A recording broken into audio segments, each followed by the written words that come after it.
greetings from the United States. It is great to be with you.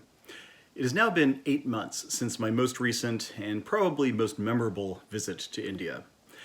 In February, I was honored and humbled to be a part of the United States government delegation visiting India. From my bilateral visits with counterparts in the Indian government to conversations with Prime Minister Modi and the state banquet at Rashtrapati Bhavan, the energy and excitement were incredible. The trip left me with an even deeper appreciation of the common values that our countries share, and an even stronger determination to help bring the world's oldest and largest democracies even closer together. Now, of course, sci-fi attracts an international audience, so greetings to other guests from around the globe. Now, we are gathering virtually at a pivotal moment in the evolution of communications technologies. Across America, and indeed around the world, private companies are rolling out the next generation of wireless technology, commonly known as 5G. These networks will bring exponential increases in speed and responsiveness and capacity, creating an incredible wireless experience for both consumers and enterprises. At the same time, Wi-Fi 6 is also being introduced and deployed. This next generation of Wi-Fi will offer maximum speeds that are up to 2.5 times faster than the current standard, along with better performance for connected devices. Because satellites are smaller and we now have more agile, reusable launch vehicles, we can launch more equipment into space more safely and more cheaply. And these advances have opened the door for companies like SpaceX and OneWeb to begin deploying low Earth orbit satellite constellations that promise to deliver fast, low-latency broadband services to the hardest-to-reach rural areas on the wrong side of the digital divide in the United States and around the world. Combine these advances in communications with the processing power of the cloud and breakthroughs in artificial intelligence and machine learning, and the possibilities are truly tremendous. We are moving to a world where everything will be smart and connected. Ericsson projects that an additional 13 billion devices will come online between now and 2024. Some call this future the Internet of Things. Others call it the Fourth Industrial Revolution. I call it simply transformative. Now, we are already seeing new and improved services and applications across a series of verticals that will grow over time and will improve our economy and our standard of living. Just look at telehealth, where the model of care is being inverted, with medical professionals providing services wherever the patient happens to be, as opposed to inside a traditional bricks and mortar healthcare facility like a hospital or a clinic. In the United States, we've seen a huge shift to digital health solutions during the pandemic, and I expect many of these gains to hold once the pandemic recedes. We are also seeing new technologies that can change the lives of people with disabilities. For example, Microsoft has developed an app that uses AI and deep learning tools to narrate the visual world, describing nearby people or objects with spoken audio for those with visual impairments. Now, this is all just a preview of what's to come. 5G and other technologies will certainly unlock many new innovations that we have yet to imagine. Promoting the development and deployment of 5G has been one of my highest priorities as FCC chairman. Indeed, we have a comprehensive strategy that we call the 5G Fast Plan. And that plan has 3 basic components: freeing up more spectrum for the commercial marketplace, making it easier to deploy the wireless infrastructure that's necessary for the 5G networks of the future, and modernizing our regulations to promote fiber deployment, which is critical for backhauling internet traffic into the core of these networks. Our strategy has yielded significant results. For example, we've already completed 4 auctions in less than 2 years that have repurposed massive amounts of spectrum for 5G. In addition, we continue to modernize regulations and promote infrastructure build-out. This has spurred record-breaking capital investments in infrastructure essential for 5G, including fiber optic cables and small cells. But as important as our 5G Fast Plan is to facilitating 5G network deployment, these gains can be severely undermined if we can't ensure that these networks are secure. 5G will be embedded in virtually every aspect of our economy and our society, from homes to businesses, hospitals to the transportation grid, and manufacturing to the power grid. And this means that securing our networks will become that much more important and that much more difficult. As the Council on Foreign Relations put it in a recent white paper, and I quote, "5G networks will expand the number and scale of potential vulnerabilities, increase incentives for malicious actors to exploit those vulnerabilities, and make it difficult to detect malicious cyber activity." A critical part of network security is the integrity of the communications supply chain, that is, the process by which products and services are manufactured, distributed, sold, and ultimately integrated into our communications networks. For years, U.S. government officials have expressed concern about the national security threats posed by certain foreign communications equipment service providers. Hidden backdoors to our networks and routers and switches and other network equipment can allow hostile foreign powers to disseminate viruses and other malware, steal Americans' private data, and spy on U.S. companies, in addition to other bad impacts. The equipment at the heart of 5G networks currently comes from just a few global suppliers, and the largest right now is the Chinese company Huawei. This has raised concerns, especially because Chinese law requires all companies subject to its jurisdiction to comply with requests from the country's intelligence services, and also bars disclosure of these requests to any third parties.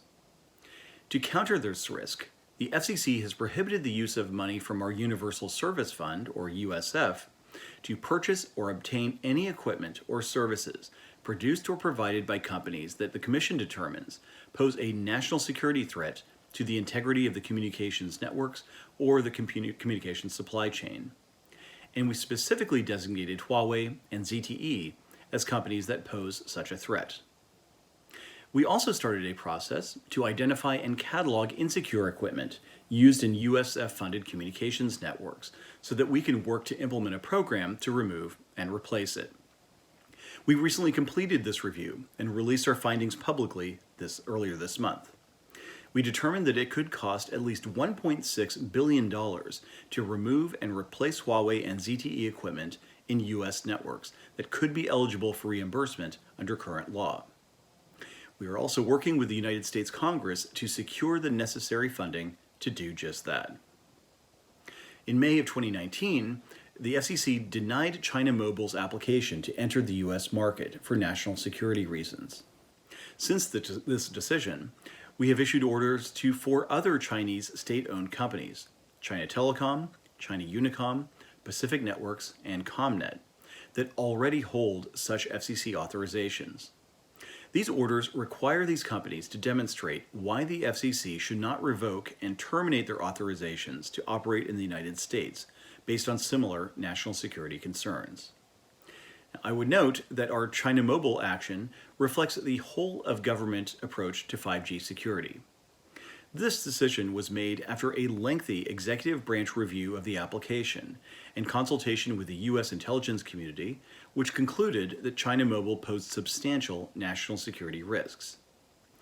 This is one of many examples of how we are working across the entire United States government to tackle the real and documented damage and dangers posed by insecure networks.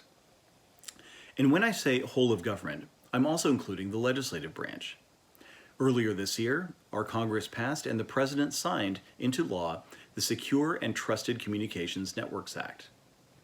This law aims to further strengthen the integrity of the communications networks we rely on and the communications supply chain, and the FCC has begun implementing it. Now, all of these regulatory steps are critical to protecting the integrity of 5G networks, but they are not the only forces at play. Companies building 5G networks have an economic incentive to address security concerns and find alternatives to untrusted vendors.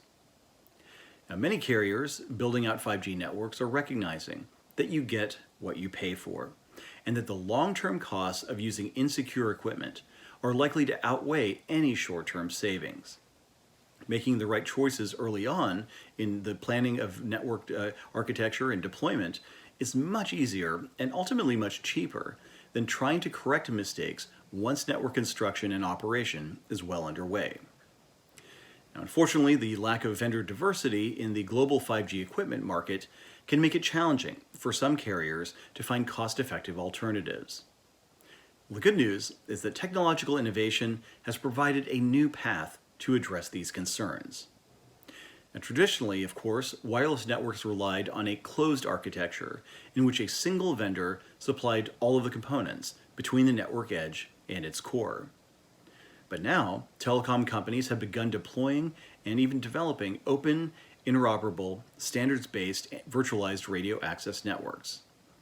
These open radio access networks, or as they are commonly known, open RANs, offer an alternative to the traditional cellular network architecture. And they could enable a diversity in suppliers, better network security, and even lower costs. At the FCC, we are encouraging research and development into innovative network solutions like this. And that is why, just last month, the FCC hosted a meeting of experts from the public and private sectors to discuss the current state of Open RAN-related technologies and the path ahead. One notable participant in this event was the United States Secretary of State, Mike Pompeo. Leadership from our Departments of Commerce and Homeland Security also have expressed support for exploring this technology as a security solution. Several industry leaders, including Reliance Jio President Matthew Uman, participated in the conversation. And a consensus emerged from that forum that Open RAN technologies are already showing great promise in the United States and around the world, and that the public and private sectors should continue to collaborate and help encourage the deployment of Open RAN solutions. As we've pursued our own actions to address security threats, the United States has also been working closely with our international partners. Put simply, international cooperation is critical if we are to protect our 5G infrastructure. And there's been substantial recent progress in adoption of policies to secure 5G networks, including the July 2020 announcement by the United Kingdom that it will remove Huawei from its 5G networks. The United Kingdom decision comes as a number of countries across Europe, including the Czech Republic, Poland, Romania, Denmark, Estonia, Latvia, Sweden, and Greece, have taken steps prohibiting these high-risk vendors from their networks. We've also seen telecommunications operators taking actions to make their networks secure. This audience may already be familiar with Jio's action on this front in India, but Telefonica in Spain, Orange in France, Telstra in Australia, SK and KT in South Korea, NTT in Japan, Orange and Proximus in Belgium, and telecom operators in Canada and Singapore, as well as many others, have made the decision to only use trusted vendors in their 5G deployments. Efforts to secure 5G networks do not stop at our borders. We are in this together. And on that bottom line note of solidarity, thank you for this opportunity to talk about the FCC's approach to these important issues.